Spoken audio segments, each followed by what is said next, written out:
आज आपको हम क्राइम पोस्ट में एक दर्दनाक हत्याकांड की कहानी बताएंगे।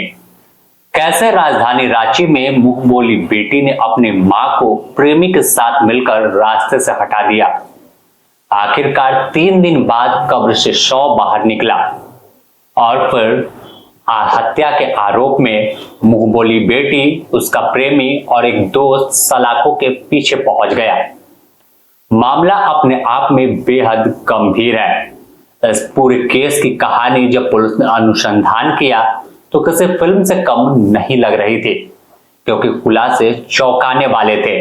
एक मां जो अपनी मुंहबोली बेटी पर हर कुछ निछावर कर रही थी, पैसे पानी की तरह बहा रही थी, लेकिन उसे बदले में मौत मिली, वह भी उसी बेटी के हाथों। तो चलिए पूरी कहानी बताते हैं कि कैसे इस हत्याकांड को अंजाम दिया गया। बता दें कि बीते मंगलवार की देर रात कुछ लोग डोरंडा थाना पहुंचे। थाना पहुंचने के बाद रो रहे थे कुछ लोग और बताया कि उनके घर में एक हत्या हो गई है। और कहानी ऐसी है कि शव को अंतिम संस्कार यानी सुपुर्द खाक डोरंडा कब्रिस्तान में कर दिया गया। पुलिस शुरुआत में इस केस में कुछ समझ नहीं पा रही थी। भरोसा नहीं हो रहा था कि जब अंतिम संस्कार कर दिया गया तो फिर इन्हें कैसे पता चला कि उनके परिवार के किसी सदस्य की, एक महिला की, शाहिदा परवीन, जिनकी उम्र 50 साल थी, हत्या उनकी हुई है। तभी कुछ साक्ष्य सबूत के तौर पर पुलिस वालों को तमाम परिवार के लोगों ने दिखाया। इतने में पुलिस को कुछ शक हुआ कि कुछ गड़बड़ है, क्योंकि तमाम साक्ष्य और कई चीजें पुलिस के पास मौजूद थी। इतने में पुलिस को जो तमाम परिवार के लोगों ने बताया कि शक मुंहबोली बेटी पर है, जिसकी उम्र महज 17 साल है। इसके बाद पुलिस ने परिवार के लोगों के कहने पर उस बेटी को हिरासत में लिया, पूछताछ शुरू की। तो इसमें मोबाइल की जब जांच की गई तो एक कनेक्शन जुड़ा उसके प्रेमी अरबाज का। फिर पुलिस ने अरबाज को भी हिरासत में लिया और पूछताछ शुरू की। इसके बाद एक और कड़ी जुड़ती है समीर की। समीर अरबाज का दोस्त था और वह पहले से लड़की को जानता था, क्योंकि दोनों प्रेम संबंध में थे। ऐसे में पुलिस जब तहकीकात शुरू की, पूछताछ शुरू की, तो लड़की ने पूरी कहानी को पुलिस के सामने बता दिया। इस बीच 28 तारीख को यानी 24 तारीख को हत्या हुई थी और 28 तारीख को शव को कब्रिस्तान से बाहर निकाला गया। मजिस्ट्रेट की तैनाती की गई और फिर पोस्टमार्टम की प्रक्रिया पूरी की गई। पोस्टमार्टम की प्रक्रिया पूरी होने के बाद जो शक परिवार के लोगों को था वह यकीन में बदल गया। 50 साल की उस महिला की हत्या की गई थी, उसके गले पर निशान थे। तो अब इस पूरी डेड बॉडी जो निकली, जो जनाजा वापस से कब्रिस्तान से बाहर आया, तो इसने पूरी हत्या की कलई जो थी, पूरी कहानी से स्क्रिप्ट, वो पुलिस के सामने बयां कर रही थी। भले वह लाश कुछ बोल नहीं पाती, लेकिन उसके चोट के निशान, जख्म के निशान, तमाम चीजों को बयां कर रहे थे। पोस्टमार्टम रिपोर्ट में पता चला कि उसके शरीर पर कई निशान थे, गले पर निशान थे। लेकिन इस बीच जो 4 दिनों का समय था, यह भी सवालों के घेरे में था कि आखिर इतने दिन कैसे समय लगा।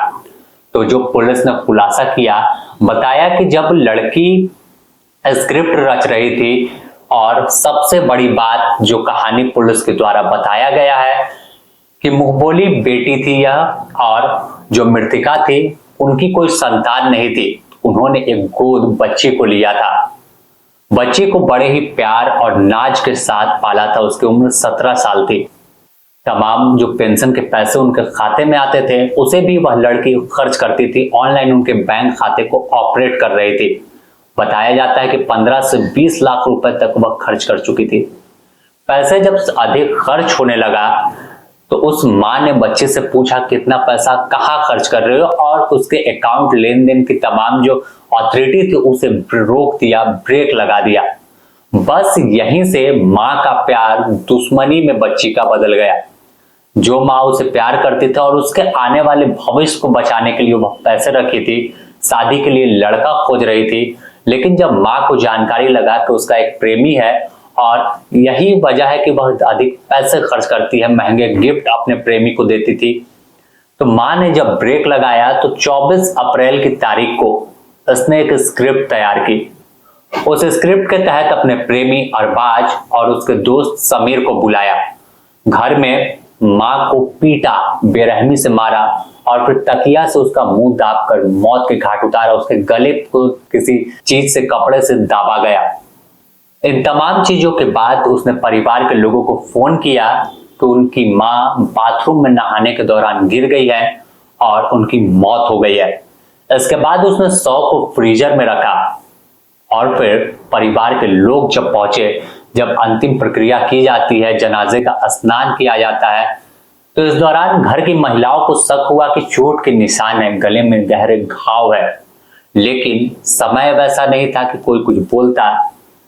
लेकिन बताया जाता है कि इसके बाद अंतिम संस्कार की प्रक्रिया हुई। डोरंडा कब्रिस्तान में 24 तारीख को उन्हें सुपुर्दे खाक किया गया। जनाजे की तमाम प्रक्रिया पूरी हुई तो इस बीच लड़की किसी से फोन पर कुछ बात कर रही थी। तब वह शक यकीन में बदला और फिर थाने पहुंचकर शिकायत दर्ज कराया।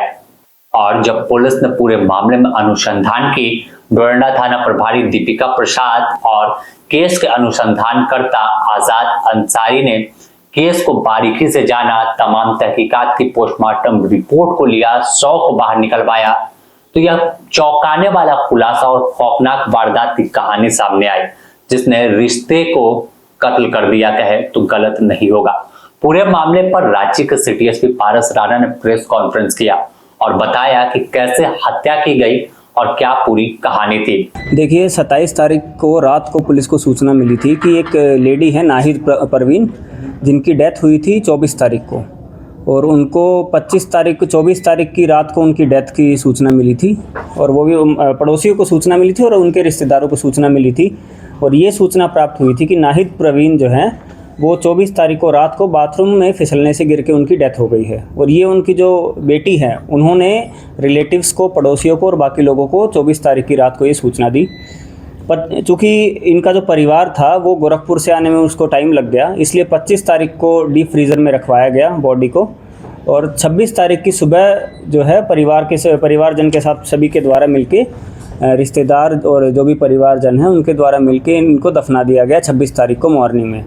27 तारीख को रात को पुलिस को गुप्त सूचना प्राप्त हुई कि एक संदेहपूर्वक केस है जिसमें डाउटफुल लग रहा है, क्योंकि कुछ लोगों ने बताया कि जब उनको दफनाया जा रहा था तो उससे पहले जब लोगों ने उसकी बॉडी देखी तो हल्के फुल्के इंजरी मार्क्स गले पर दिखे और कुछ इंजरी मार्क्स उसकी बॉडी पर दिखे थे। इसी सूचना के आधार पर फिर फर्दर पुलिस ने जो आगे एक्शन लिया उसमें वेरिफिकेशन किया गया। ये भी पता लगाया गया कि उस टाइम पर जो 24 तारीख की रात को कौन कौन घर में मौजूद था, कौन नहीं था। टेक्निकल एनालिसिस किया गया, आस पड़ोस के लोगों से भी बात करेगी, रिश्तेदारों से भी बात करेगी। और 27 तारीख को रात को ही जो उनकी बेटी हैं जो 17 वर्ष की हैं, उनसे पूछताछ पुलिस की टीम के द्वारा उनसे पूछताछ शुरू करेगी।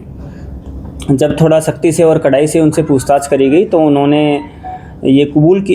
इनिशियली उन्होंने बताया कि मेरी जो मदर हैं वो बाथरूम में फिसल कर गिर गई थी। थोड़ी देर बाद उन्होंने अपना स्टेटमेंट चेंज किया और फिर उन्होंने बताया कि कुछ अज्ञात व्यक्ति जो है 3 से 4 व्यक्ति मेरी प्रेजेंस में रात को मेरे को डराते धमकाते हुए मेरे घर के अंदर घुसे और उन्होंने मेरी मदर को मार दिया है। और उन्होंने ये बताया कि जो लोगों ने जो अंदर घुसे थे वो उनमें से उन लोगों को नहीं जानती है। बट इवेंचुअली जब और उनसे कड़ाई से जब पूछताछ करेगी तो उन्होंने अपना इन्वॉल्वमेंट स्वीकार किया और उन्होंने बताया कि उनकी एज है लगभग 16 से 17 वर्ष। वो एडॉप्टेड चाइल्ड हैं। बचपन में ही उनको इस जो लेडी है नाहिद प्रवीण, उनके द्वारा एडॉप्ट कर लिया गया था। नाहिद प्रवीण जो विक्टिम है उनके हस्बैंड की डेथ 4 साल पहले हो चुकी थी। और उन्होंने ये बताया कि उनका एक बॉयफ्रेंड है जिसका नाम है अरबाज़ खान। उन्होंने बताया कि उन्होंने अरबाज़ खान के साथ मिलके जो है अपनी मदर की जो है हत्या कर दी है। और अरबाज़ खान के साथ उनके 3 साथी भी आए थे। 24 तारीख की रात को उन्होंने ही पूरा प्लान बनाया था, उन्होंने ही एंट्री करवाई थी बिल्डिंग में। और उसके बाद उन्होंने तकिया से उनका सफोकेट करके उनको मार दिया गया उनके साथियों के द्वारा। रात को मारने के बाद घर पे उन्होंने खाना वाना भी खाया है। और उन्होंने ये भी बताया कि जो खून से लदी हुई चद्दर जो है वो उन्होंने छुपा दी है बेड के नीचे। तो जितने भी जो प्रदर्श हैं उनको पुलिस के द्वारा रिकवर कर लिया गया है। और इसमें जो लड़की हैं, सिंस उनकी एज 18 से कम है तो उनको जुवेनाइल करेक्शनल होम भेजा जा रहा है।